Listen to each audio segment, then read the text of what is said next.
হযরতে আবু হুরায়রা রাদিয়াল্লাহু তাআলা আনহু হতে বর্ণিত, বুখারী মুসলিমের বর্ণনায় আসছে, একদিন রাসূলুল্লাহ সাল্লাল্লাহু আলাইহি ওয়াসাল্লাম উপস্থিত সাহাবাদেরকে উদ্দেশ্য করে বলতেছেন, ইজতানিবুস সাবাল মুবিকাত। আল্লাহর নবী বলতেছেন, তোমরা 7টি ধ্বংসাত্মক বিষয় থেকে বিরত থাকো। আল্লাহর নবী যখন বললেন 7টি ধ্বংসাত্মক বিষয় থেকে তোমরা বিরত থাকো, সাহাবায়ে কেরাম চিন্তিত হয়ে গেলেন, হায়রে এই ধ্বংসাত্মক বিষয়গুলা কি, আর এই বিষয়গুলা কি ধ্বংস করে? মুহাদ্দিসিনে কেরাম বলেন, কবিরা গুনাহ, এগুলা হলো কবিরা গুনাহ। আর কবিরা গুনাহ এতটা জঘন্য, একটা পর্যায়ে এই গুনাহগুলা মুমিনের ঈমান পর্যন্ত ধ্বংস করে দেয়। এই গুনাহগুলা মুমিনের ঈমান ধ্বংস করে দিতে পারে। বলেন তো, একটা মানুষের ঈমান যদি কোনো কারণে ধ্বংস হয়ে যায়, এর চাইতে বড় ক্ষতি আর কিছু হতে পারে? কিছু হতে পারে না। সবাই জিজ্ঞাসা করতেছে, ইয়া রাসূলুল্লাহি ওয়া মা হুন, হে আল্লাহর রাসূল, সেই ধ্বংসাত্মক বিষয়গুলা কি? আল্লাহর নবী 1 নম্বরে বলেন, আশরিকু বিল্লাহ, আল্লাহর সাথে শিরিক করা, এটা 1 নম্বর ধ্বংসাত্মক কবিরা গুনাহ। শিরিক আছে নাকি আমাদের দেশে? আমাদের দেশে শিরক আছে। প্রথমত শিরকের পরিচয়টা সামান্য সংক্ষিপ্ত সারে আমি বলি, একটু খেয়াল দিয়ে শুনেন। শিরক হলো কারো অংশীদার সাব্যস্ত করা। শিরকের অর্থ হলো কারো অংশীদার সাব্যস্ত করা। শরীয়তের পরিভাষায় আল্লাহ রাব্বুল আলামিনের গুণ অথবা আল্লাহ তাআলার জাতের সমকক্ষ কাউকে দাঁড় করা। ফকিহগণ শিরককে কয়েকটা ভাগে ভাগ করেছেন। কেউ বলেন শিরকটা প্রথমত 2 প্রকার। কয় প্রকার? জোরে বলেন। 2 প্রকার। 1 নাম্বার শিরকে আকবার, 2 নাম্বার শিরকে আসগর। 1 নাম্বার হলো বড় শিরক, 2 নাম্বার হলো ছোট শিরক। 1 নাম্বার প্রকার শিরকে আকবর তথা বড় শিরক। বড় শিরক এটা আবার 2 প্রকার। কয় প্রকার? আওয়াজ দিয়ে কোন। একটা হলো শিরক বিদ্যাত, আর একটা হলো শিরক বিসিফাত। বড় শিরক 2 প্রকার। একটা হলো স্বয়ং আল্লাহর জাতের সাথে শিরক করা, যেমন বলা যে আল্লাহ 2 জন, নাউজুবিল্লাহ। বলেন তো আল্লাহ কয়জন? আল্লাহ তাআলা বলেন, কুল হুয়াল্লাহু আহাদ, আল্লাহুস সামাদ, লাম ইয়ালিদ ওয়া লাম ইউলাদ ওয়া লাম ইয়াকুল লাহু কুফুয়ান আহাদ। আল্লাহ বলেন এক এবং একক, কিন্তু আল্লাহর জাতের সাথে শিরিক করে এরকম অনেক জাতি আছে। যেমন আল্লাহ তাআলা বলেন, ওয়া ক্বালাতিল ইয়াহুদু উযাইরুন ইবনুল্লাহ ওয়া ক্বালাতিন নাসারাল মাসীহু ইবনুল্লাহ। যারা ইহুদি এরা বলে উযাইর আলাইহিস সালাম আল্লাহর সন্তান, নাউজুবিল্লাহ। আর যারা নাসারা খ্রিস্টান এরা বলে ঈসা আলাইহিস সালাম আল্লাহর সন্তান। আল্লাহর কোন সন্তান আছে? আল্লাহর বাপ আছে? আল্লাহ বলেন, লাম ইয়ালিদ ওয়া লাম ইউলাদ, তিনি কাউকে জন্ম দেন নাই, তিনি কারো হতে জন্ম নেন নাই। সেই জন্য আল্লাহ বলেন এক এবং একক। আল্লাহ বলেন, যদি একাধিক ইলাহা হতো, দুনিয়ার অবস্থা, পৃথিবীর অবস্থা কি হতো? আল্লাহ বলেন, লাউ কানা ফীহিমা আলিহাতুন ইল্লাল্লাহু লাফাসাদাতা। ইলাহ যদি একের অধিক হতো, তাহলে আসমান জমিন সব ধ্বংস হয়ে যেত। একজন ইলাহ, যুদ্ধ লেগে যেত। এক গ্রুপ দোয়া করতো আমাদের বৃষ্টি দরকার, আর এক গ্রুপ কইতো রোদ দরকার। এক ইলাহ কইতো আমি রোদ দিমু, আর একজনে কইতো আমি দিমু হলো বৃষ্টি। দুইজন লাগতো মারামারি, ঠিক না? ঠিক কিনা বলেন? আমাদের গ্রামের ভাষায় বলে পাটা পুতা, চিনেন? আছে নাকি আপনাদের এলাকায়? এখন তো ব্লেন্ডার হয়ে সব শেষ। পাটা পুতা আছে না? পাটা পুতার গুতাগুতি, রসুন পেঁয়াজের অবস্থা খারাপ। দুইজনে গুতাগুতি করে, মধ্যে রসুন পেঁয়াজ কি হয়? সাইজ হয়ে যায় একেবারে। ওই রকম ইলাহ যদি একাধিক হইতো, দুই ইলার মারামারি মধ্যে আমরা শেষ, ঠিক কিনা বলেন? সেজন্য ইলাহ কয়জন আওয়াজ দিয়ে বলেন? সেজন্য এটা হলো যারা বলে একাধিক খোদা, এরা শিরিক বিদআত করে। মুসলমান যারা ঈমান এনেছে এরা শিরিক বিদআত করে না, এরা কেউ বলে না যে আল্লাহ দুইজন, এমন কেউ বলে না। কিন্তু আমাদের মুসলমানদের মধ্যে বড় একটা অংশ শিরিক বিদআত করে না ঠিক, কিন্তু শিরিক বিসিফাত করে, এরকম মুসলমানের অভাব নাই। অনেক মানুষ আছে, কোটি কোটি মানুষ দুনিয়ার মধ্যে শিরিক বিসিফাত করে। তাহলে শিরিক বিদআত হলো আল্লাহর সত্তার সাথে শিরিক করা। বলা যে আল্লাহ এক, দুইজন, আল্লাহ তিনজন, এরকম বিশ্বাস কোন মুমিন করে? বলেন, করে না। শিরিক বিসিফাতটা কি? আল্লাহ তাআলার গুণাবলীর সাথে কাউকে সমকক্ষ দাঁড় করানো। তার মানে যেই ক্ষমতাটা আল্লাহর, এই ক্ষমতা দুনিয়ার কোন মানুষের মধ্যে আছে এটা মনে করা। কথা বুঝতে পারছেন? যেমন আমাদের দেশে একটা ঝামেলা আছে, একটা গ্রুপ আমার আপনার নবীকে আলিমুল গায়েব সাব্যস্ত করতে গিয়া সবগুলার জাহান্নামে পাঠায় দেয়। আছে নাকি এরকম? এরা বলে নবী হলেন আলিমুল গায়েব। বলেন তো নবীর কাছে কি গায়েবের ইলম আছে নাকি? নবী যদি গায়েবের খবর জানতো তাহলে দেখুন ওই উহুদের ময়দানে রাসূলুল্লাহ সাল্লাল্লাহু আলাইহি ওয়াসাল্লামের দান্দান মোবারক শহীদ হতো না। আল্লাহর নবী তো গায়েব জানতেন আগের থেকেই, সে ওই দিক দিয়া কাফেরেরা আসবে, তাহলে ওই দিক দিয়া প্রতিরোধের ব্যবস্থা করতেন, ঠিক কিনা বলেন? আল্লাহর নবী যদি গায়েব জানতেন তাহলে ইহুদি নারী আমার আপনার নবীকে গোশতের সাথে বিষ মিশিয়ে খাওয়াতে পারতো না। তাহলে নবী কি গায়েব জানেন? আল্লাহ রাব্বুল আলামিন বলেন, কুল লা ইয়ালামু মান ফিস সামাওয়াতি ওয়াল আরদিল গায়বা ইল্লাল্লাহ। আল্লাহ ছাড়া আসমান জমিনের অদৃশ্যের খবর কেউ জানে না, একমাত্র এই অদৃশ্যের ইলম কার কাছে? জোরে বলেন, আল্লাহর কাছে। আমার আপনার নবীকে গায়েব জানানো হতো, নবীর কাছে গায়েবের খবর আসতো। খবর মানে কি? কেউ যদি আমার একটা জানায় আমি সেটা জানতে পারলাম, এটা হলো খবর। নবীর কাছে গায়েবের খবর আসতো, কিন্তু এই খবর পাঠাইতেন কে? আল্লাহ। আল্লাহর কাছে গায়েবের ইলম, নবীর কাছে গায়েবের ইলম নাই। কারণ আল্লাহ যতক্ষণ না আমার আপনার নবীকে কিছু না জানাইতেন, আমার আপনার নবী কিছুই বলতে পারতো না, ঠিক কিনা বলুন? সেজন্য আল্লাহ তাআলা জানায় দেন, নবী তো দ্বীনি বিষয়ে নিজের থেকে কিছু বলেন না, নবী যা বলেন তা হলো ওহী। কোরআন এক প্রকার ওহী, এটাকে বলা হয় ওহীয়ে মাতলু, যেহেতু সচরাচর কোরআনের তিলাওয়াত হয়। আর এক প্রকার ওহী হলো হাদিসের মধ্যে আমরা যত প্রকার ভবিষ্যৎবাণী পাই, ভবিষ্যতে এইটা হবে সেইটা হবে, এটা আমার আপনার নবী নিজের থেকে বলেন নাই, যদিও শব্দগুলা আমার আপনার নবীর, কিন্তু এই নির্দেশনাগুলা দিয়েছেন কে? আওয়াজ দিয়া কোন? এজন্য আল্লাহ তাআলা বলেন, ওয়ামা ইয়ানতিকু আনিল হাওয়া ইন হুয়া ইল্লা ওয়াহয়ুন ইউহা। নবী নিজের থেকে কিছু বলেন না, নবী যা বলেন তা হলো ওহী। ওহী আসে কার কাছ থেকে? আল্লাহর কাছ থেকে। এজন্য কেউ যদি মহব্বত করে নবীকে বলে যে নবীও আলিমুল গায়েব, ঈমান থাকবে না যাবে? আমাকে বুঝতে হবে ভালোবাসার একটা লিমিট আছে। লিমিট আছে না? ভালোবাসার লিমিট আছে, লিমিট রেখে আমাকে ভালোবাসতে হবে। একজন রিকশা চালায়, রিকশাওয়ালা, অনেক রিকশাওয়ালা আছে সচেতন, আছে না?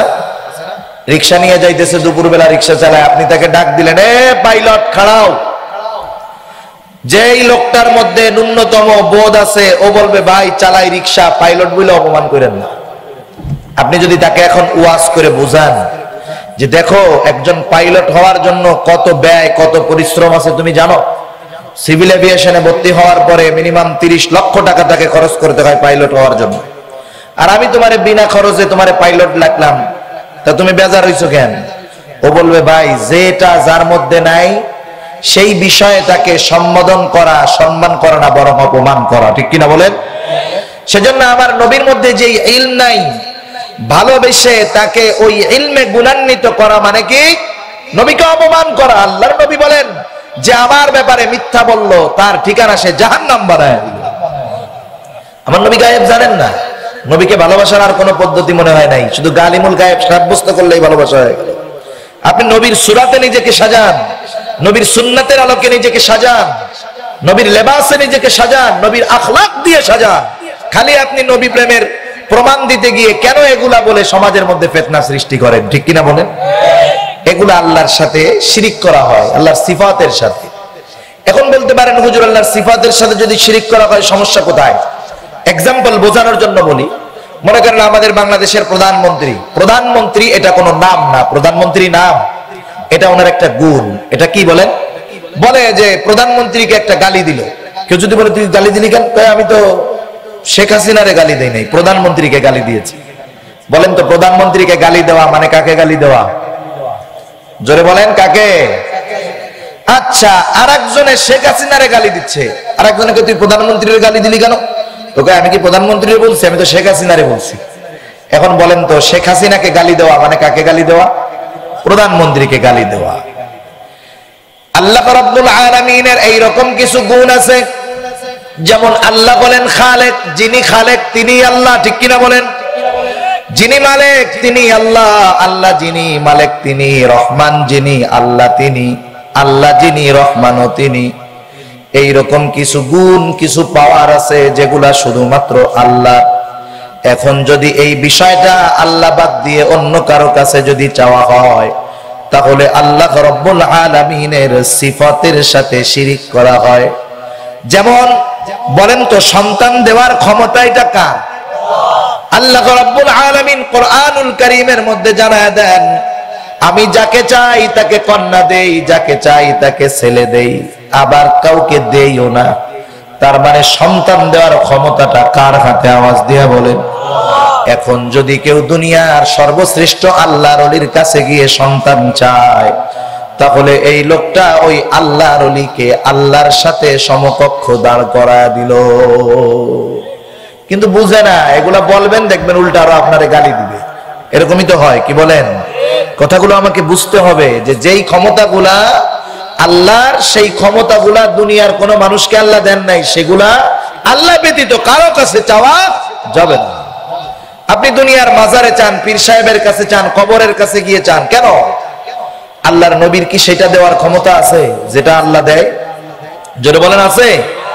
যেখানে নবীর পর্যন্ত কাউকে ক্ষমতা দেওয়ার, সন্তান দেওয়ার ক্ষমতা নাই, সেখানে দুনিয়ার কোন আল্লাহর ওলি আছে, কোন পীর সাহেব আছে যে মানুষকে সন্তান দিতে পারে? কেউ দিতে পারে? দেওয়ার ক্ষমতা একমাত্র কার? সেজন্য এরকম অনেকগুলা গুণাবলী আছে যেগুলার একমাত্র অধিপতি কে? আমরা এরকম আল্লাহর অনেক গুণের সাথে শিরিক করি, এটাও করা যাবে না। যদি কেউ এই ধরনের শিরিক করে, তাওবা ছাড়া যদি মারা যায়, আল্লাহ বলেন ইন্নাল্লাহা লা ইয়াগফিরু আন ইউশরাকা বিহি ওয়া ইয়াগফিরু মা দুনা যালিকা লিমান ইয়াশা। আল্লাহ রাব্বুল আলামিন সব গুনাহ ক্ষমা করে দেওয়ার ঘোষণা দিয়েছেন। আল্লাহ তাআলা বলেন শিরকের গুনাহ তিনি মাফ করবেন না। তাওবা ছাড়া যদি কেউ মারা যায়, তার ঠিকানা হয়ে যাবে চিরস্থায়ী জাহান্নাম। তাহলে আল্লাহর নবী ধ্বংসাত্মক 7টি কবিরা গুনার 1 নম্বর গুনাহ বললেন, আল্লাহর সাথে শিরিক করা হলো ঈমান বিধ্বংসকারী গুনাহ। সেজন্য শিরিক ছাড়তে হবে। ঠিক কিনা বলেন? আমরা শিরিক করব না, আমরা আল্লাহর কাছে চাইবো। আমার আপনার কোনো মাজারে কবরে গিয়ে চাওয়া লাগবে না, কারণ আল্লাহ রাব্বুল আলামিন চাওয়ার মাধ্যম আমাকে আপনাকে জানায় দিবেন। আল্লাহ বলেন ওয়াস্তাঈনু বিস-সাবরি ওয়াস-সালাহ। আল্লাহ বলেন তোমার যা কিছু প্রয়োজন আমার কাছে সবর এবং সালাতের মাধ্যমে চাও।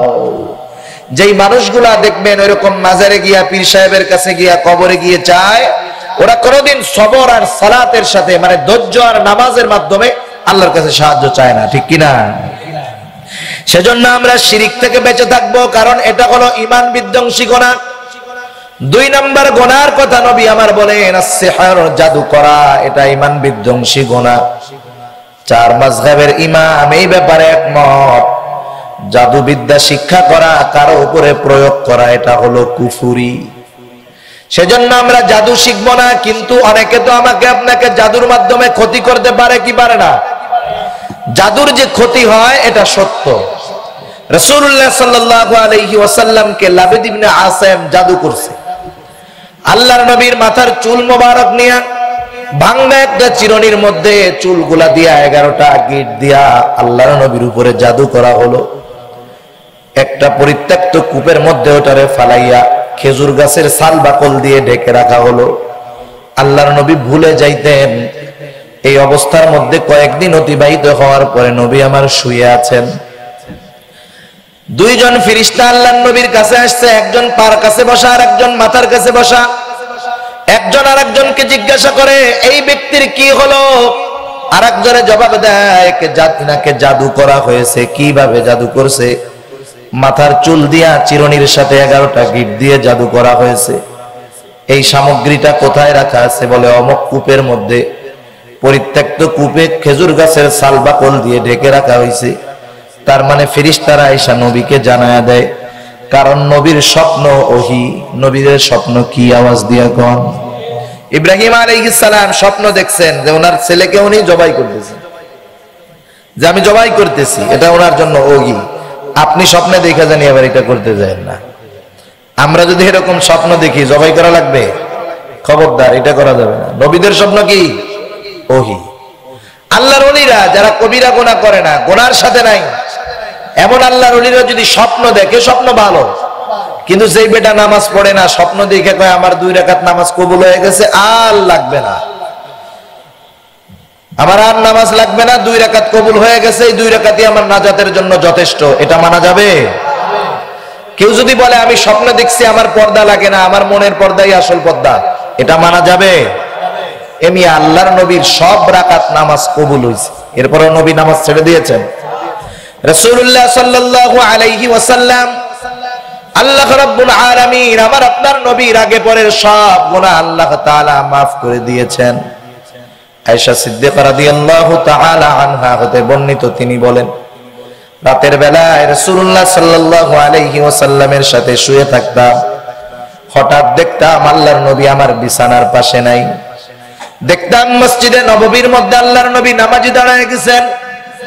এত দীর্ঘ নামাজ পড়তেন, এত লম্বা নামাজ পড়তেন, যত লম্বা কেরাত পড়তেন, আবার রুকু অনেক লম্বা করতেন, রুকু হতে দাঁড়িয়ে অনেক সময় দাঁড়ায় থাকতেন, দীর্ঘ সেজদা করতেন। আল্লাহর নবীর সেজদা এতটা দীর্ঘ হতো, আমি মনে করতাম আল্লাহর নবী মনে হয় আর দুনিয়ার মধ্যে নাই। নিশ্চিত হওয়ার জন্য পায়ের মধ্যে চিমটি কাটতাম। আল্লাহর নবী পা নাড়াইলে বুঝতে পারতাম না রাসূলুল্লাহ সাল্লাল্লাহু আলাইহি ওয়াসাল্লাম দুনিয়ায় আছেন। 2 রাকাত নামাজ শেষ করতেন, দোয়া শেষ করতেন, আর আমাদের কানের মধ্যে বেলালের আজানের আওয়াজ আসতো। আমি জিজ্ঞাসা করতাম, ইয়া রাসূলুল্লাহ, আপনি এত কষ্ট করেন, পা মোবারক ফুলে যাইতো, ফুলে ফেটে পানি বার হয়ে যেত। আমি বলতাম, ইয়া রাসূলুল্লাহ, আল্লাহ তাআলা আপনার আগে পিছের সব গুনাহ maaf করে দিয়েছেন, এরপরেও কেন আপনি এত কষ্ট করেন? আল্লাহর নবী জবাব দিতেন, আয়েশা, ফালা কুনা আবদান শাকুরা, আল্লাহ তাআলা আমাকে এত বড় নিয়ামত দান করলেন, আমি কি শুকরগুজার বান্দা হব না? আল্লাহ আমার আগে পিছের গুনাহ maaf করে দিলেন, আমার জন্য কত বড় নিয়ামত। যে আল্লাহ এত সম্মান, এত নিয়ামত আমাকে দিলেন, আমি কি তার শুকর করব না? আর আমাগো বন্ডগুলা চান্স খুঁজে কেমনে সবকিছু বাদ দিয়ে ল্যাংটা থাকা যায়, ঠিক কিনা বলেন? এগুলা হলো চিটিং বাস। কি বলেন? চিটিং বাস। এদের স্বপ্ন বিশ্বাস করার কোনো সুযোগ নাই। স্বপ্নের দ্বারা শরীয়তের কোন জিনিস সংযোজনও হবে না, বিয়োজনও হবে না। শরীয়ত যেটা নির্ধারণ করেছে, কোন স্বপ্নের মাধ্যমে সংযোজন বিয়োজন কোনো কিছু করার সুযোগ নাই, ঠিক কিনা? এটা বুঝতে হবে আমাকে। আল্লাহর নবী স্বপ্ন দেখলেন, নির্ধারিত জায়গায় চলে গেলেন, সেগুলা পাইলেন। আল্লাহর নবী এগুলা সূরা ফালাক এবং নাস আল্লাহ নাজিল করে দিলেন। এক একটা আয়াত পড়া হলো, এক একটা গিট খোলা হলো, আল্লাহর নবীর উপরের থেকে জাদুর প্রভাবটা চলে গেল। এই জন্য আমরাও প্রতিদিন সকাল সন্ধ্যা সূরা ফালাক নাসের আমল করব। হাতের মধ্যে ফু দিয়া গার মধ্যে মুছে নিব, নিজে নিব, বাচ্চাদেরকেও দিয়া দিব। তাহলে আশা করা যায় শয়তান যদি কেউ জাদু করে, এই জাদুর প্রভাব আমাদের উপরে বিস্তার ঘটাতে পারবে না। আয়াতুল কুরসি পড়বো রাতের বেলা, সকাল বেলা, প্রতি নামাজের পর। এই আমলগুলা যদি আমরা করতে পারি, জাদু করে কেউ আমাদের কোনো ক্ষতি করতে পারবে না। আবার এই যে বাথরুম টাথরুমে যখন যায়, শয়তান এই সব সময় সুযোগে থাকে। বাথরুমে যাইতে হবে সুন্নাত তরিকায়। অনেকে খারাপ জিন দিয়ে জাদু করে, যারা এই বাথরুমে যখন যায় দোয়া টোয়া পড়ে না, নাপাক থাকে, ওই সময় ওরে কাজ করে বসে। সেজন্য বাথরুমে যাওয়ার সময় সুন্নাহ পদ্ধতিতে যাইতে হবে। সুন্নাহ পদ্ধতিতে বাথরুমে যাওয়ার মধ্যেও দুনিয়াবি কল্যাণ আছে, সুবহানাল্লাহ বলে। এই বাথরুম করাটা এটাও ইবাদত হয়ে যাবে। আপনি যাওয়ার আগে মাথাটা ঢাকা যাবে, এটা সুন্নাত। অনেকে জানে না, টুপি মাথায় দিয়ে যেতে গেলে আরে আরে যে টুপি পরে নামাজ পড়ে এটা কেন মাথায় দাও। আপনি টুপি না দেন কিন্তু কিছু দিয়ে মাথাটা ঢেকে যান, এটা কার সুন্নাত? আল্লাহর নবীর সুন্নাত। এরপরে বাথরুমে ঢোকার আগে দোয়া পড়বেন। ভিতরে যে বসতে বসতে দোয়া পড়েন না, দোয়া পড়তে হবে কখন? বাথরুমে ঢোকার আগে। কথা বুঝতেছেন? বাথরুমে ঢোকার আগে দোয়াটা পড়লেন, এবার বাম পা দিয়ে ঢুকলেন। সুন্দর মতো বাথরুমে গিয়েই লুঙ্গি মাথার সাথে পাগড়ি বেঁধে ফেলানো যাবে না। আস্তে আস্তে বসতে হবে, কাপড় উঠাতে হবে, আস্তে আস্তে বসতে হবে, কাপড় উঠাতে হবে। এরপরে বাথরুমে বসে চুপচাপ থাকেন, গান টান গায়েন না। এখন নাকি শুনি এরকম কম্পিটিশনও হয় যে বাথরুম সিঙ্গার যারা, এদের নিয়ে বিভিন্ন দেশে কম্পিটিশন হয় যে বাথরুমের মধ্যে কে কত ভালো গান গাইতে পারে। ওখানে গিয়ে ওইটা করা যাবে না, বাথরুমের মধ্যে গিয়ে চুপ করে বসে থাকতে হবে।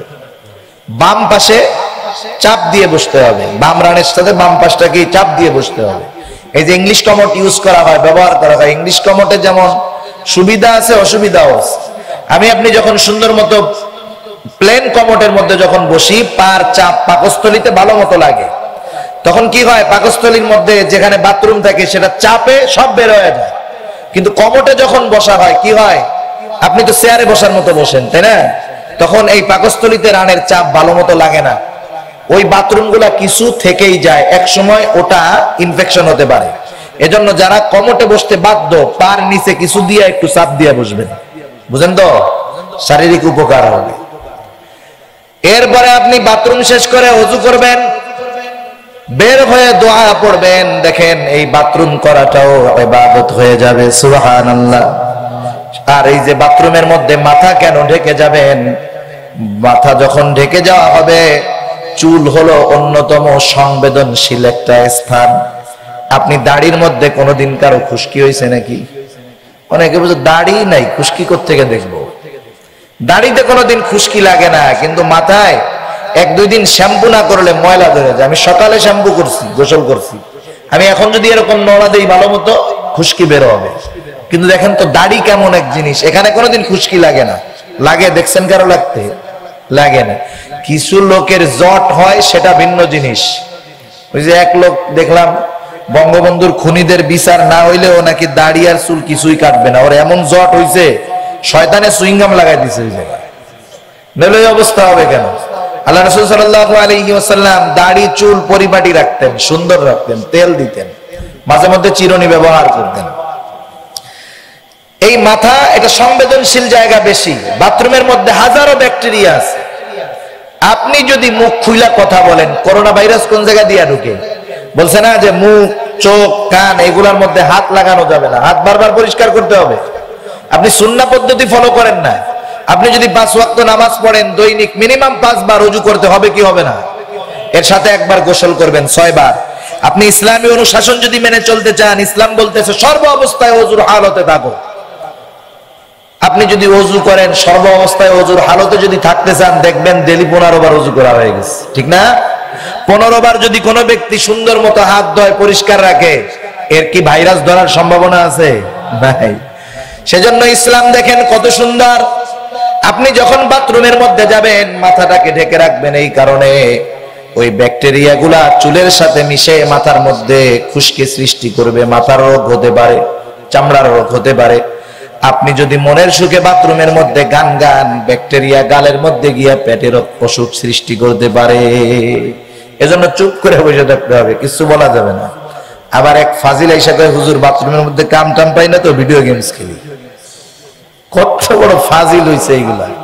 সিস্টেম যে কি বাইর হইছে, কয় হুজুর বসে থাকি, আমি কি তোর তো কষা হইলে তাইলে আরো ভালো হবে, তোর টাইম যত বেশি যাবে তুই বেশি বেশি ভিডিও গেম খেলতে পারবি। খবরদার, এসব কোনো কিছু ওই জায়গায় গিয়ে করা যাবে না। আর পাবলিক টয়লেট গুলোয় তো যাওয়াই যায় না। যত দুনিয়ার রাজনীতিবিদ আর কবি সব পাবলিক টয়লেটের মধ্যে আছে না নাই? সব ভরা। ওয়ার্ল্ড রাইটার অভাব নাই, এগুলো কিচ্ছু করা যাবে না। তা যাই হোক, যে কথার দিকে গেলাম, রাসূলুল্লাহ সাল্লাল্লাহু আলাইহি ওয়াসাল্লাম জানায় দিয়েছেন সূরা নাস এবং সূরা ফালাকের আমল যদি করি তাহলে আমাদেরকে কেউ জাদু করে ক্ষতি করতে পারবে না। যদি কেউ জাদু করে, কুফরি কালাম করে, ব্ল্যাক ম্যাজিক করে, তার ঈমানটা চলে যায়। কারণ জাদু করার ক্ষেত্রে অনেক খারাপ জিনিস ব্যবহার করে। অনেকে ব্যবহার করে ওই যে শ্মশানের মধ্যে মৃত মানুষের হাড় ব্যবহার করে। অনেকে কুফরি কালাম লিখে শিং মাছের সাথে গলার সাথে বেঁধে পানির মধ্যে ছেড়ে দেয়, ওইটার সাথে এই লোকটারও ক্ষতি হয়।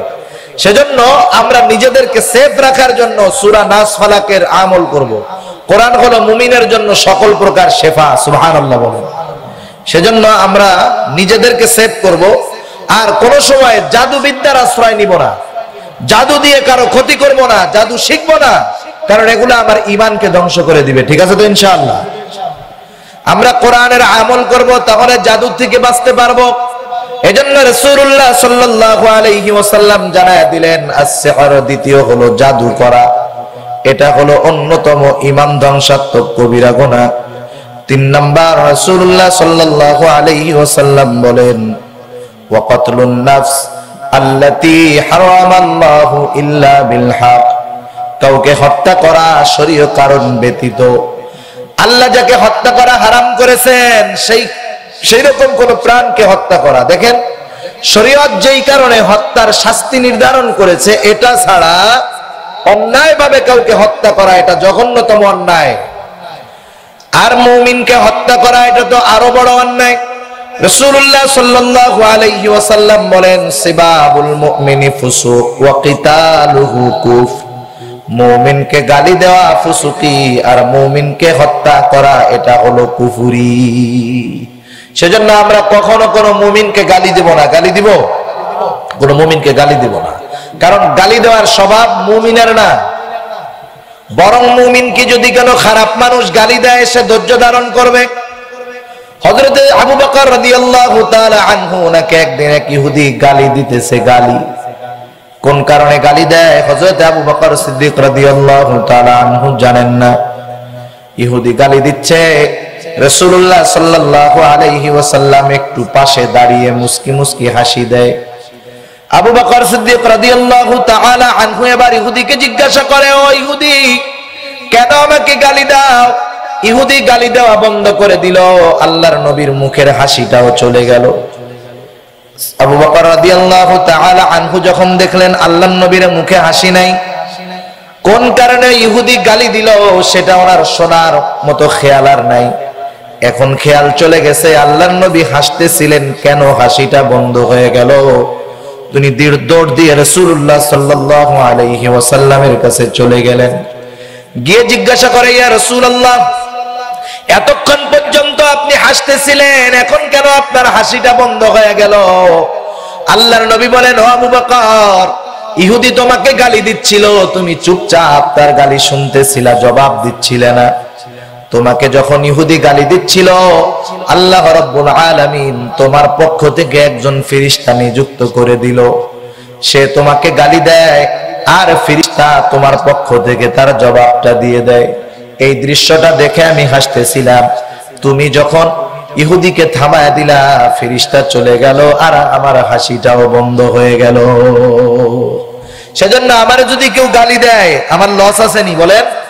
আমি যদি একটু সবর করি, তাহলে কি হবে? আমার পক্ষ থেকে ফেরেশতা আর গালির প্রতি উত্তর দিয়ে দিবে। আবার রাসূলুল্লাহ সাল্লাল্লাহু আলাইহি ওয়াসাল্লাম জানায় দেন, কত সুন্দর আমার পক্ষ থেকে ফেরেশতা গালি দিয়ে দিবে। আবার আল্লাহ রাব্বুল আলামিনও জানায় দেন, তার খাঁটি বান্দাদের অনেক গুনাহগুলি পবিত্র কোরআনুল কারীমের সূরা ফুরকানের মধ্যে আল্লাহ উল্লেখ করেন। রহমানের বান্দাদের গুনাহবলী, এই গুনাহবলীর মধ্যে একটা গুণ হলো, ইদা খাতাবাহুমুল জাহিলুনা ক্বালু সালামা। কোন জাহেল মূর্খ যখন রহমানের বান্দাদেরকে উদ্দেশ্য করে কিছু বলে, ওরা বলে সালাম সালাম, মাপ চাই মাপ চাই। অনেক সময় অনেক ভদ্র মানুষ এরকম রাস্তায় যাইতেছে, একজনের সাথে ধাক্কা লাগছে, ধাক্কাটা তার কারণে লাগে নাই, আরেকজনে লাগাইছে, ধাক্কা মাইরাও থ্রেট মারে, এমন বেয়াদব আছে না নাই? মুরব্বি টুরব্বি পরোয়া করে না, বলে মুরব্বি বুড়ো হয়ে গেছেন, চোখে কম দেখেন, দেখে টেকে চলতে পারেন না। ঝাড়ি যে মারতেছে অন্যায় তার, কিন্তু মুরব্বি কি বলে, ঠিক আছে বাবা ভুল হয়ে গেছে, যাও যাও, বলে কি বলে না? এটা রহমানের বান্দাদের গুণাবলী। কেউ যদি অন্যায় ভাবে আমাকে কিছু বলে, আমি বলবো ভাই ঠিক আছে ভাই ভুল হয়েছে, মাপ চাই, আপনি যান, ঠিক আছে। আল্লাহ রাব্বুল আলামিন তার বান্দাদের অন্যতম একটা গুণ হলো, জাহেলরা যখন এরকম তাদেরকে উদ্দেশ্য করে কিছু বলে, তারা মাফ চায়, তারা বলে সালাম, শান্তি শান্তি। তা যাই হোক, যে কথার থেকে গেলাম, আমরা কোনো মুমিনকে গালি দিব না। আর মুমিনকে হত্যা করা, আল্লাহর নবী বলেন এটা হলো কুফুরি। কোনো কারণ ছাড়া অপর মুমিনকে শরীয় কারণ ছাড়া হত্যা করার অধিকার ইসলাম দেয় নাই। সেই জন্য আজকের জামানার দিকে খেয়াল করেন, এক মুমিন অপর মুমিনকে হত্যা করা আজকের জামানায় অনেক সহজ হয়ে গেছে, ঠিক কিনা বলেন? এটা তো কিয়ামতের আলামত। কিয়ামতের আগে অবস্থাটা এমন হবে, হত্যা, ধর্ষণ, রাহাজানি, সকল প্রকার অন্যায়গুলা বেড়ে যাবে। একটা মানুষকে হত্যা করা হবে, যাকে হত্যা করা হলো সে জানবে না কোন অপরাধের কারণে তাকে হত্যা করা হলো, আর তাকে যারা হত্যা করবে তারাও জানবে না কেন এই লোকটাকে হত্যা করলাম। এরকম ঘটনা দুনিয়া ব্যাপী এখন চলতেছে, ঠিক কিনা বলেন? এটা কিয়ামতের আলামত। সেজন্য মুমিনকে আমি কথার দ্বারা পর্যন্ত কষ্ট দিব না। আঘাত করা তো বহুত দূরের কথা, কারণ আমি যদি কাউকে কথার দ্বারাও কষ্ট দেই, কিয়ামতের ময়দানে এই অন্যায় কথা বলাটাও আমাকে বদলা দিতে হবে, নেকের দ্বারা অথবা গুনাহ নেওয়ার দ্বারা। রাসূলুল্লাহ সাল্লাল্লাহু আলাইহি ওয়াসাল্লাম বলেন, তোমরা সেই দিন আসার আগে সতর্ক হয়ে যাও, যেই দিন আল্লাহ তাআলা বাদী বিবাদীর মধ্যে ফয়সালা করে দিবেন। সেই দিন আসার পূর্বে তোমরা যদি দুনিয়ার মধ্যে কারো সাথে একটা খারাপ আচরণ করে থাকো, তাহলে ওই দিন আসার পূর্বে তোমরা ক্ষমা চেয়ে নাও। তা না হলে এই খারাপ কথাটার প্রতিদান কিয়ামতের ময়দানে হয়তো তোমাকে তার নেকি দিয়ে অথবা তার গুনাহ নিয়ে তোমাকে এই কথার বদলা দেওয়া হবে। একটু জবান দিয়ে খারাপ কথা বললো, এই কারণে এই অবস্থা। আর যদি আঘাত করে, হক নষ্ট করে, হত্যা করে, তাইলে কি অবস্থা হবে এটা নিজেরাই চিন্তা করেন। আর রাসূলুল্লাহ সাল্লাল্লাহু আলাইহি ওয়াসাল্লাম বলেন, আল মুসলিম মান সালিমাল মুসলিমুনা মিন লিসানিহি ওয়া ইয়াদিহি। মুসলমানকে পরিপূর্ণ মুসলমানের পরিচয় দিতে গিয়ে আল্লাহর নবী বলেন, যেই মুসলমানের হাত এবং মুখ থেকে অপর মুসলমান নিরাপদ থাকে, সেই মুসলমান হলো পরিপূর্ণ মুসলমান। এই জন্য আমার মুখ এবং হাত থেকে অপর মুসলমানকে নিরাপত্তা দিতে হবে। আর এক হাদিসের মধ্যে রাসূলুল্লাহ সাল্লাল্লাহু আলাইহি ওয়াসাল্লাম বলেন, তোমরা তোমাদের জিহ্বা এবং লজ্জাস্থান হেফাজতের গ্যারান্টি দাও, আমি নবী তোমাদেরকে জান্নাতের গ্যারান্টি দিয়ে দিব। সেজন্য জবানের দ্বারা আমরা কাউকে কষ্ট দিব না, গালি দিব না। যদি এই অভ্যাস করতে পারি, জবানের হেফাজতটা করতে পারি, তাহলে আরেক মুমিনকে হত্যা করা এটা অসম্ভব ব্যাপার হবে আমাদের জন্য। ঠিক আছে তো ইনশাআল্লাহ? তা যাই হোক, অন্যায় ভাবে কাউকে হত্যা করা যাবে না। যদি কেউ করে, এটা অন্যতম ঈমান বিধ্বংসী একটা কবিরা গুনাহ। 4 নাম্বার, আল্লাহর নবী বলেন, ওয়া আকলুর রিবা, সুদ খাওয়া, এটা হলো অন্যতম একটি ধ্বংসাত্মক কবিরা গুনাহ। সুদখোর আছে নাকি আপনাদের এলাকায়? সুদ যারা খায়, দেখবেন আল্লাহ রাব্বুল আলামিন দুনিয়ায় থাকতেই এদের ভাষার মিষ্টতাকে আল্লাহ কেড়ে নেয়। এদের ভাষার মধ্যে কোনো মিষ্টতা থাকে না। যারা সুদ খায়, আল্লাহ তাআলা তাদের চেহারার নুরানি ভাবটা কেড়ে নিয়ে যায়। যত সুন্দর হোক, এই লোকগুলার সুন্দর চেহারার মধ্যে কোনো নূর থাকে না। কিন্তু যেই লোকটা পরহেজগার, দিনদার, ওর চেহারা যদি কড়ার কালির মতো কালাও হয়, ওই কালো চেহারার মধ্যে এক ধরনের উজ্জ্বলতা দেখতে পাওয়া যায়। ঠিক কিনা বলেন? এই জন্য হারামের মধ্যে কোনো বরকত নাই, হালালের মধ্যে অল্প হলেও বরকত আছে। ঠিক কিনা? সেজন্য সুদের সাথে আমরা যাব না। সুদ এমন একটা জঘন্য গুনাহ, 1 দিরহাম বরাবর সুদ খাওয়া কেমন জানি মাকে বিবাহ করা। নাউজুবিল্লাহ বলেন। আরেক হাদিসের মধ্যে আসছে, যে ব্যক্তি এক দিরহাম পরিমাণ সুদ খেলো, সে কেমন জানি 33 বার জিনা করলো। কেমন জঘন্য গুনাহ। দুনিয়ার মধ্যে অনেক হারাম আছে, কোনো না কোনো কারণে অনেক সময় সেটার বৈধতা পাওয়া যায়। যেমন একটা লোক এমন রোগে আক্রান্ত হলো, দিনদার বিজ্ঞ ডাক্তাররা বলল এই লোকটাকে যদি বাঁচাতে হয় তাহলে শুয়ারের গোশত খাওয়াতে হবে। বলেন তো শুয়ারের গোশত হালাল না হারাম? যদি দিনদার ডাক্তার বলে বাঁচানোর জন্য ওকে খাওয়াতে হবে, না হলে বাঁচবে না, দুনিয়ার সব উলামায়ে কেরাম একমত জীবন বাঁচানোর জন্য ওই লোকটার যতটুকু প্রয়োজন শুয়ারের গোশত খাওয়ানো যাবে, কোনো অসুবিধা নেই।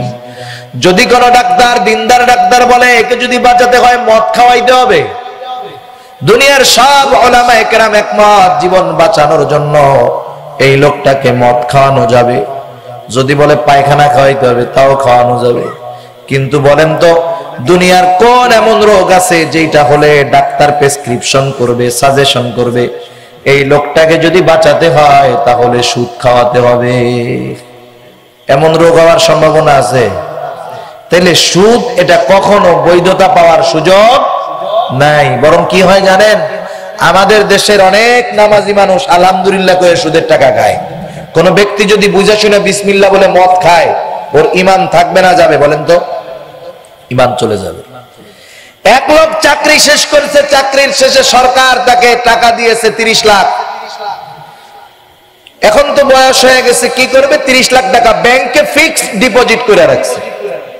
30 লাখ টাকা যদি রাখে মাসে মাসে আমার মনে হয় প্রায় 30,000 টাকার কাছাকাছি সে পায়, লাভ মনে হয়। এখন নামাজ পড়া মসজিদ থেকে বাইরে হয়েছে, হাতের মধ্যে তসবিহ। আরেকজনে জিজ্ঞাসা করে চাচা চাকরি তো শেষ, কেমন করে চলতেছে সংসার? কয় চাকরির শেষে 30 লাখ টাকা পাইছিলাম, ব্যাংকে রাখছিলাম, আলহামদুলিল্লাহ মাস শেষে ওইখান থেকে কিছু আসে, ওইটার মাধ্যমেই চলে। বলেন তো ব্যাংকের থেকে সে যে লাভটা খাইতেছে এটা হালাল না হারাম? এই নামাজি এই হারামটারে আলহামদুলিল্লাহ বলে খাইতেছে। আল্লাহই জানে যদি জেনে শুনে খায় ওর ঈমান আছে না গেছে? জোরে বলেন, ঈমান গেছে গা। সেজন্য সমাজে অনেক মানুষ আছে সুদকে বৈধ মনে করে খায়। অবাক হওয়ার কোনো কিছু নাই, অনেক মানুষ এমন আছে সুদকে বৈধ মনে করে খায়। কিন্তু সুদ এমন একটা জঘন্য গুনাহ, রাসূলুল্লাহ সাল্লাল্লাহু আলাইহি ওয়াসাল্লাম এটা থেকে বিরত থাকতে বলছেন। এই সুদের সাথে যারা সম্পৃক্ত থাকে নবী বলেন আকিলার রিবা ওয়া মুকিলাহু ওয়া কাতিবাহু ওয়া শাহিদাই, সুদ খায় যে, সুদ দেয় যে, সাক্ষী যে, লেখক যে, এই সবগুলা সমান অপরাধী। আর আল্লাহ তাআলা জানায় দেন কেউ যদি এই খবর জানার পরে যে সুদ হারাম এটা জানার পরে সুদ যদি না ছাড়ে, সে যেন আল্লাহ এবং তার রাসূলের বিরুদ্ধে যুদ্ধের প্রস্তুতি নেয়। বলেন তো আল্লাহর বিরুদ্ধে যুদ্ধ ঘোষণা করেছিল কে? নমরুদ।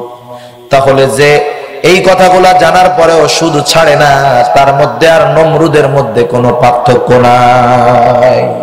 কারণ আল্লাহ বলছে সুদ না ছাড়লে যুদ্ধ করার জন্য তৈয়ার হও। এ কথা বলার পরেও যেই লোকটা সুদী কারবার করতে পারে ও নমরুদের চাইতে অদম, ঠিক কিনা বলেন? সেজন্য এই সুদ মানুষের ঈমানকে নষ্ট করে দেয়। আল্লাহর নবী এই জন্য বলেন সুদ খাওয়া থেকে বাঁচতে হবে। 5 নাম্বার আল্লাহর নবী বলেন ওয়া আকলুর রিবা ওয়া আকলু মালিল ইয়াতীম, ইয়াতীমের মাল ভক্ষণ করা এটা জঘন্যতম একটা অন্যায়। আল্লাহ রাব্বুল আলামিন কোরআনুল কারীমের মধ্যে জানায় দেন ইন্নাল্লাযীনা ইয়াকুলুনা আমওয়ালাল ইয়াতামা যুলমান ইন্নামা ইয়াকুলুনা ফি বুতুনিহিম নারা ওয়া সায়াসলাউনা সাঈরা। আল্লাহ রাব্বুল আলামিন বলেন নিশ্চয়ই যারা অন্যায়ভাবে জোরপূর্বক ইয়তীমের মাল ভক্ষণ করে, ইন্নামা ইয়াকুলুনা ফি বুতুনিহিম নারা, তারা কেমন জানি তাদের পেট আগুন দ্বারা ভর্তি করে। আর বলেন তো আগুনের ঠিকানা জান্নাত নাকি জাহান্নাম? আল্লাহ বলেন ওয়াসায়াসলাউনা সাঈরা, অচিরেই তাদেরকে জাহান্নামের মধ্যে প্রবেশ করানো হবে, তারা জাহান্নামের বাসিন্দা হয়ে যাবে। এই জন্য আমরা কখনো ইয়াতীমের মাল খাবো না।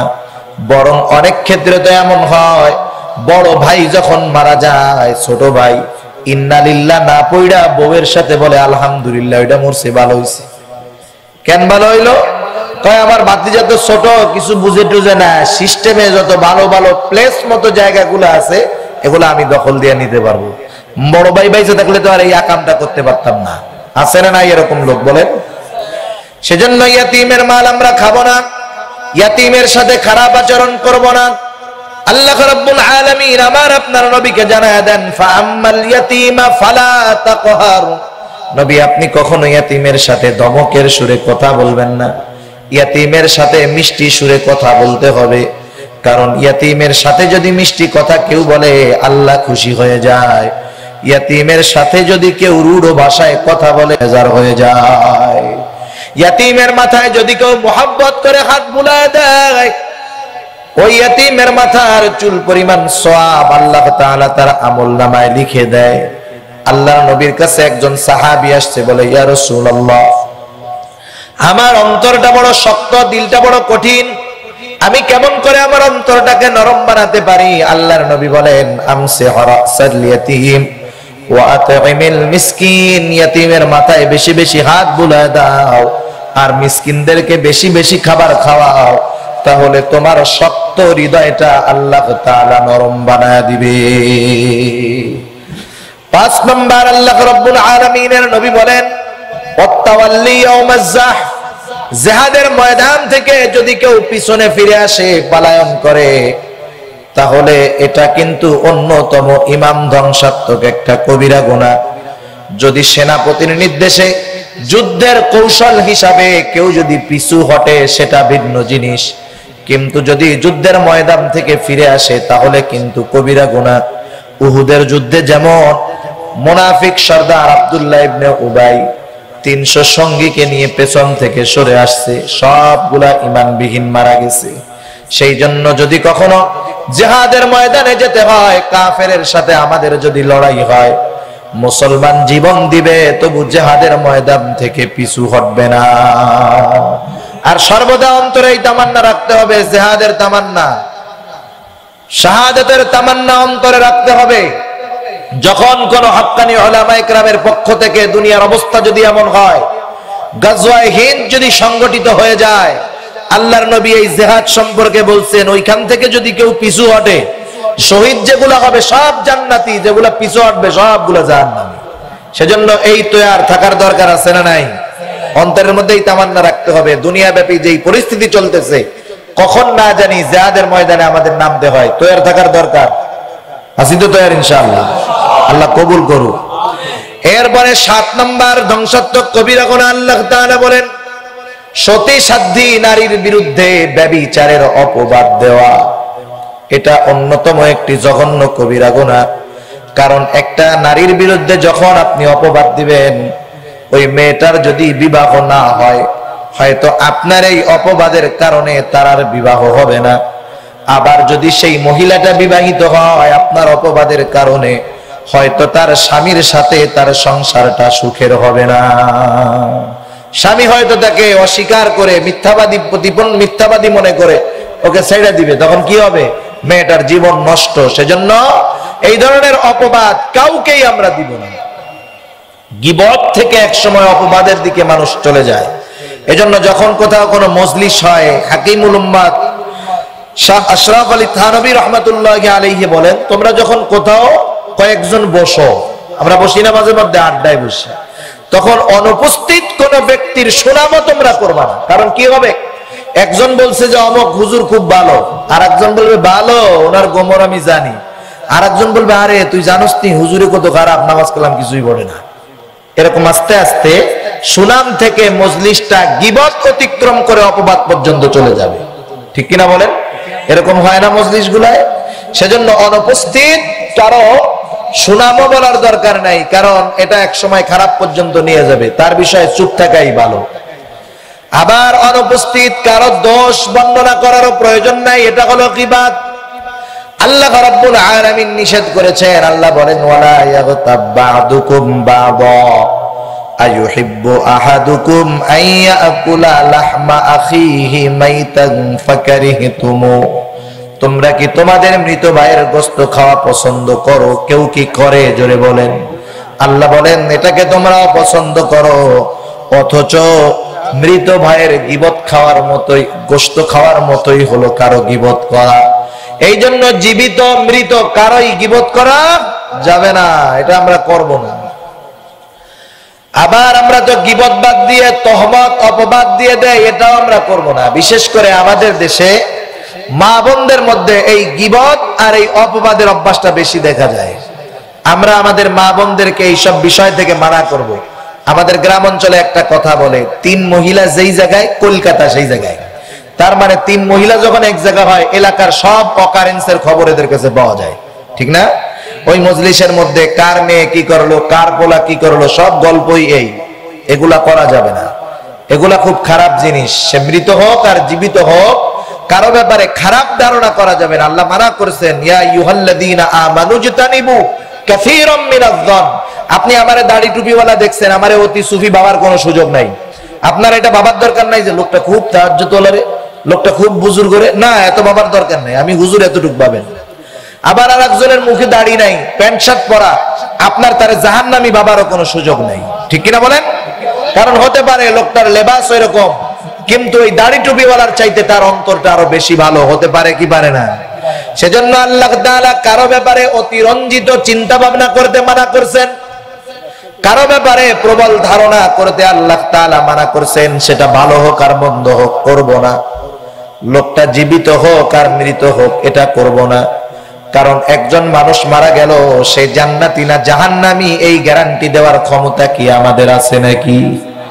একজন মানুষ দাড়িবিহীন মারা গেল, ওই লোকটা যে জাহান্নামে যাবে এমন গ্যারান্টি দেওয়ার ক্ষমতা আমাদের আছে নাকি? সুতরাং কেউ যদি দুনিয়া থেকে চলে যায়, সে যদি মুমিন হয়, তার মাগফিরাতের জন্য দোয়া করব। আমরা জান্নাতি জাহান্নামী ঘোষণা দেওয়ার গ্যারান্টি আমাদের নাই, অধিকার আমাদের নাই।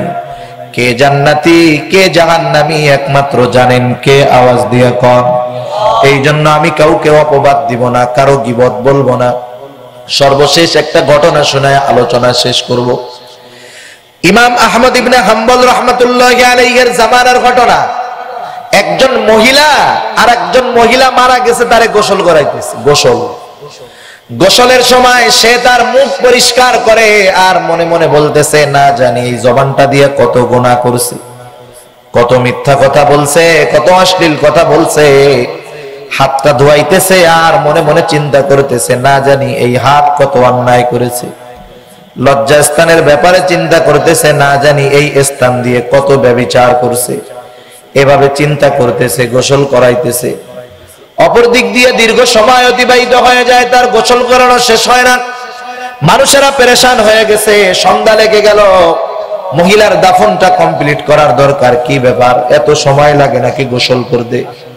পর্দার আড়াল থেকে একজন বলে, কি হলো? এইবার সে বলতেছে, আমার হাতটা লাশের দেহর সাথে লেগে গেছে, তা ছুটাইতে পারি না। লোকজন চেষ্টা করলো, গিয়া মহিলারা পারে না। গেছে এক মৌলবীর কাছে, বলে কি করা যায়, হাত তো ছোটেই না। বলে না ছুটলে আর কি করবা, ওই লাশের কিছু অংশ কেটে ওই মহিলার হাতের সাথে লাগায় রাখো। কারণ লাশ তো সে লাশ, কিন্তু ও তো জীবিত, ওর কোনো অঙ্গ প্রত্যঙ্গ নুকসান করার দরকার নাই।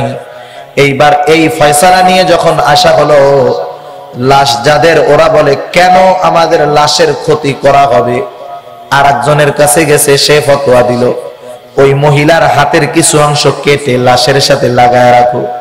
এইবার মহিলা আত্মীয় স্বজন বলে, কেন তাইলে আমাদের সুস্থ মানুষের, জীবিত মানুষের হাত কাটা হবে? দুই পক্ষের ভিতরে বাকবিতণ্ডা চলতেছে, কোথায় সমাধান পাওয়া যায়? একজন বলে, শোনো, এই সমস্যার সমাধান জামানার ইমাম আহমদ ইবনে হাম্বল রাহমাতুল্লাহি আলাইহি দিতে পারবে। আহমদ ইবনে হাম্বল রাহমাতুল্লাহি আলাইহির কাছে বলা হলো। উনি দীর্ঘ সময় চিন্তা করে বললেন, ওই মহিলার একটু জিজ্ঞাসা করো, সে কি ওই লাশের ব্যাপারে এরকম কোন ধারণা করেছে কিনা। এবার আইসা যখন মহিলাকে বলা হলো, তুমি কি এমন কিছু করছো?